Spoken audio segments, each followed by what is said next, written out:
Welcome back for part 5. This now rounds up the week, so we'll see where this conversation keeps on going. But welcome back again. I have my dear friend Ngazi, and we are talking now about the military-industrial complex and why are we spending $768 billion on the defense budget. But wages. That was where we left off at. Wages are understandable. Fair pay for everyone. Yes. Across the board. For if you're working, you deserve a fair wage to live and support your family. And I feel like a lot of that military budget does come from when you have senators or congresspeople in Washington and they're like, I want to bring back jobs for my state.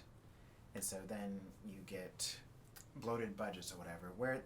And the thing is, they are bringing back jobs with these contracts to defense companies or whatever who are now, you're indirectly supporting the military. And it becomes a really muddy issue where it's like, all of a sudden that defense budget, yes, it's a defense budget, but there's a whole welfare system going on there that we're not calling welfare. Right. There's a lot of things that are welfare in this country that we don't call welfare. Right. But it seems that if we're giving money to businesses, it's not considered welfare. But if the government gives money to its citizens, who it's really the backbone of, then it's welfare and it's a problem. No. So, I have no problem with businesses. We need them. Right. The way that, but my thing is, we need each other. Businesses need workers. Workers need businesses. This is a mutually beneficial relationship. It's interdependence. It's not one's better than the other. It's just, we need each other. Like, did you watch Pocahontas? Thank you. If you have not, go watch it. And I'm pretty sure that would just say we're all connected with each other. We're all connected. But when I think about the military, again, I'm just thinking to myself,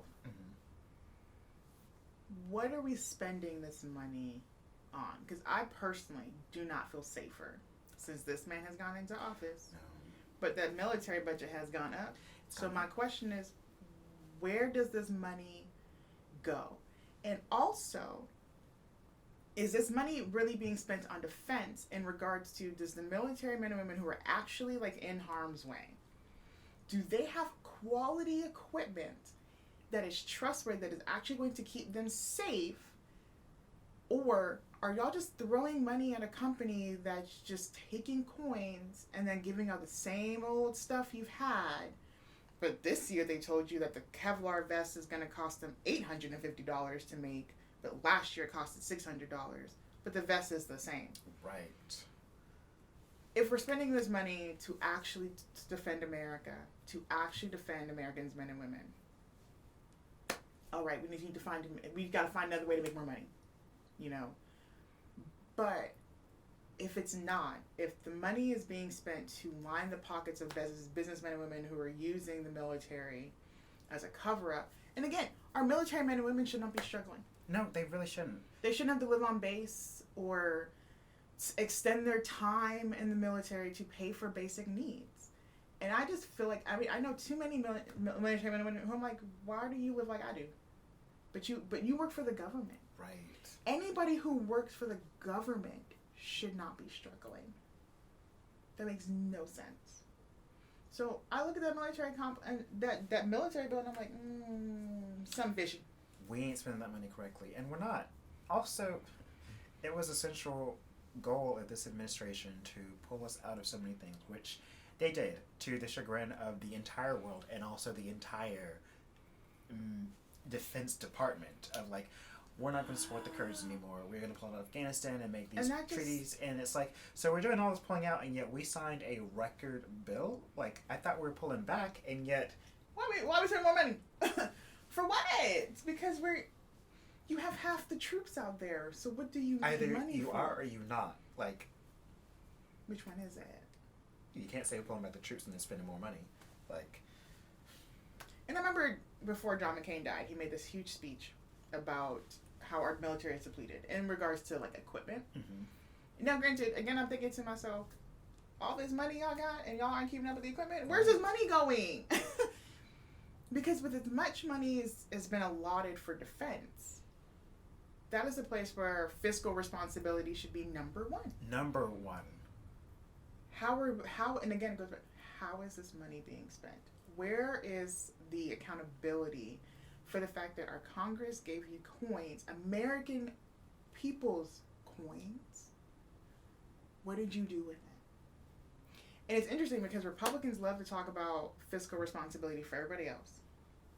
You know, the American taxpayer deserves to know how their money is being spent. Yeah, we do. We sure do. I'm not necessarily concerned about how much money goes into the welfare of Americans. Oh, we're feeding children. I'm not going to begrudge a child a meal. No. But everything else? Gonna begrudge it. Give me a receipt. Like, that man hosted the RNC at the White House. I'm not paying for that shit. Give me I want my refund because I'm not paying for that. Here's what I don't mind. I don't mind paying for children to eat, have health care, all the other stuff. I don't mind paying to make sure other Americans can eat and have health care. Those are basic needs. I gotta pay for these roads. That's fine. I gotta pay for these schools. Totally fine with me. Right. But I'm not paying for you to host a party at the White House to assuage your ego. That scares me. It's always scary. Eddie's scaring the shit out of us because it's Halloween that we're recording this, and he's always trying to scare the shit out of me. There he goes again, just walking by. Walking by. Using up precious time because I gotta hit re-record. Coins, military, RNC. Right. And again, it's just, if we're really talking about fiscal responsibility, everyone should be held accountable for how they're spending that money. The welfare state of America. So Social Security needs to be held accountable for how they're spending their coins, Medicare, Medicaid.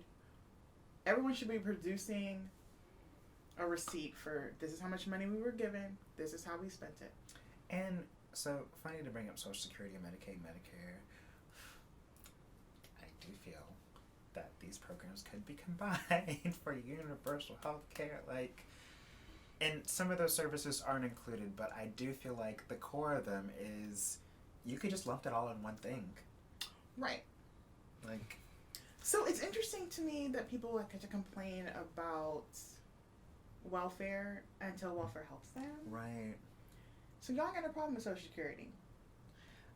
Until you're not getting it. It's not even, I don't even think it's that. I think I'm on it. If you get on it, that's less for me. Right. And Tim Wise wrote about this in his book. I want to say the title of that book was Dear White America. One of his books. Where nobody had a problem with welfare until 1965 when black people were given access to it too. And now all of a sudden, we can't do that. Whoa. Ooh. And actually, if you go and you can see the political ads changed. Before it was the white mom with, tear down her face, Dust Bowl style. How is she going to feed her kids? Dorothea Lange, the iconic photo. Yes. And then when black people were given access to welfare, it's like, they got then all of a sudden it's we need to dump that welfare queens, and it's the black mom with 5 kids with different dads, and we can't support that. And you can really see, over time, the difference changed in how they began to talk about these programs. So it was fine when you were getting government assistance. So when the New Deal came out and white folks were getting a job to literally do nothing, y'all were cool with that. And they even wrote in the bill that black people cannot have access to these programs. But then they said, no, black people get access too. Now all of a sudden, you can't do that. What? And you were just doing it for 30 years. Too? Didn't even think about that. All those years we were paying taxes. We were paying taxes, but couldn't get into it. It always frosts my cookies when I think about the fact that the GI Bill was signed into law after World War II. Black men and women served in that military, but did not have access to that bill, and that bill is what built the middle class. And then white folks have the unmitigated gall to be like, well, why don't they just pull themselves up by their own bootstraps? You mean the boots you took off their feet? Literally took it off their feet and the children's feet. And I feel like sometimes when the word reparations get thrown around and there's that whole meme, just be lucky all we're asking for is reparations. Right, as opposed to revenge. Because there's so much disenfranchisement. Black folks were just never given a fair shake. And honestly, that's all they were asking for. When slavery was ended, black folks had skills. We could freaking farm. And instead of allowing them to just take their 40 acres and a mule and thrive. Leave them alone. You did everything you could disenfranchise them. When it came to getting an education, everything you could disenfranchise them. Just leave them alone. They're not bothering nobody, and they're not asking for much. No. They're literally just asking for an opportunity to do what they've already done, which is thrive. But it's also astounding to me that as many obstacles have been put into our way, thriving. They tried to beat us down, and we're like, we're magic. I'm still processing a lot of what was just said. Because I guess I bury so much of that, but then you bring up the GI Bill. I was like, wait a minute. Ooh, that's bringing up a whole bunch of rage I had just put aside to get through the day. No, and again, I'm reading The Color of Law, which talks about these programs and how Black people were systematically locked out. And one of the opening stories he tells is about a Black man living. So he moved from Louisiana to California during World War II because they were building ships. Right. And California, because of where they're located, was able to send things by water and by air, which people always forget when we think about travel. We forget about water travel. But it's a great place to build plants and, and to build ships and things like that, which we needed, for the war effort. But while Black people were working for this company, Ford, they were working for Ford, they didn't have any of the same amenities. The government was building housing for all these workers who were being moved around. And then would specifically state, this new housing we built, Black people cannot live in. And the story he told was of a man who he worked at this plant for 20 years. And the plant moved. So, and it followed the migration of how when white people left government housing to move to the suburbs, then Black people could move into the government housing. But by now, the government housing is old and used. And when the plant moved to 90 miles north, they didn't build housing for the Black people who lived there. So the Black people who were stuck in that town had to bus. This man, him and 8 other people, pulled their money to get a van, and they would drive to and from work. 90 minutes there, 90 minutes back, because they were able to secure their job at the new plant, but they could not secure housing where the new plant was. And that makes life harder, because on top of paying housing, so they're still paying rent and all that stuff, they're also having to expel more money in gas and commuting. That's harder for people, right? When you can just walk to work and save all that money, but I have to spend an extra $300 a month. But time also, time spent with family. And time is important too. Or do whatever you want to at that time, not just family. But this man was not able to buy a home until his youngest daughter, I think, graduated high school. This is in the midst of all his white counterparts. Were probably on their second or third home by then. And it's that's a problem, because what we do know in this country, home ownership, generational wealth, automatic. But he could not build that for his kids until his youngest was an adult. Whereas his white coworkers had it in spades before they even started families. And he was in his 60s by the time that happened, because he had got the job at the plant when he was in his 20s or young 20s. And he could not buy his first home until he was in his 60s. I'm like, no, this is a problem, because then we want to turn around and be like, well, what? Jared Kushner said on Fox News, the things that these communities complain about. We're not complaining. We're simply outlining we have been systematically disenfranchised in so many different ways. And every time we try to get a step up, something happens to knock us back down. This pandemic has negatively impacted our community because when the economy gets the rug pulled out from under it, we're always the first to get hit. Women and minorities. When kids weren't going back to school, we weren't asking the men to stay home with them. Of course not. So how many women had to lose their job to stay home with kids? And this is all women of all races, right? Having to do this. Business owners, a lot of them are women. Lost those small businesses because of the pandemic. Eddie made the point that after the pandemic started, in quarantine and everything shutting down, he's like, you're going to see a lot of foreclosures next year because... Yeah. And you're already starting to see them come in, but it's just... You can only stay afloat for so long before you just have to cut everything go. And we were just recovering from the crisis of 2008, that financial crisis. Right. And again, rug swept out from under. And again, it's the kind of thing where elections have consequences. They do. You know, Hillary Clinton said, this man will not handle a crisis well. She told y'all that because of who he is as a person, when a crisis comes, and the thing is, as a president, a crisis always comes. He will not handle it well. And here we are with the biggest crisis I think any president could sustain. And any president would struggle with this. Right. But character matters. You did nothing. I remember my sister and I used to watch the news, like the new updates of the coronavirus, and we would just stand in our living room and scream, "Just do something!" Something. Because it felt like we weren't doing anything. And even now, it feels like we're not doing anything. We're sitting on our hands being like, there's nothing more we can do. Well, apparently it's over. He won. Oh, okay. 99,000 people were... But okay, yeah, you're right. It's fine. It's over. It's okay. No more. No one's really dying. Those are just fake. Fake news. But it's like, but we did nothing. And again, like I was saying too, this is why you need a strong government. Yeah. Because the government would have stepped in and said, this is what we're doing. States fall in line.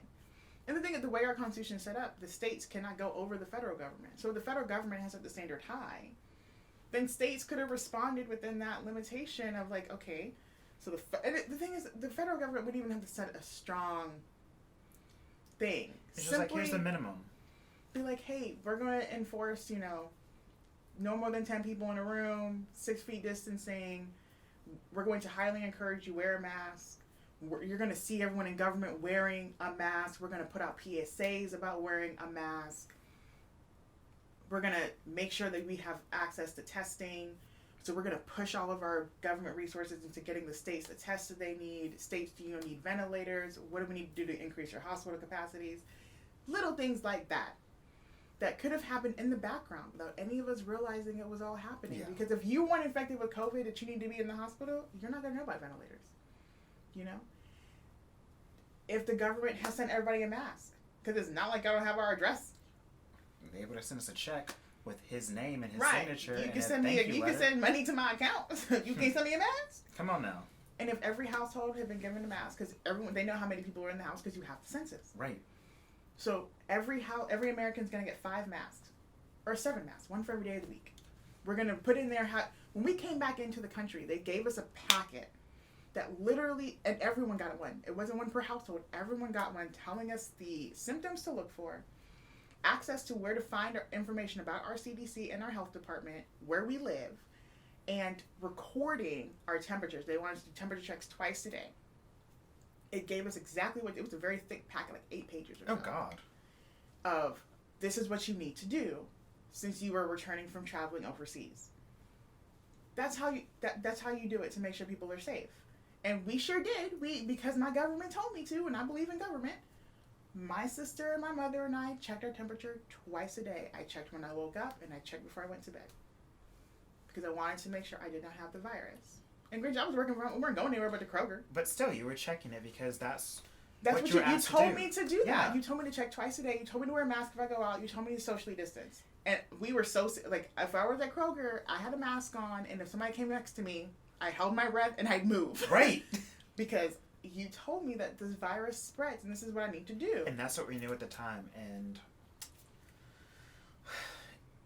it's just infuriating to think of how it could have been handled differently. It could have been. It didn't have to, every time I see the numbers go up, I'm like, it didn't have to be this way.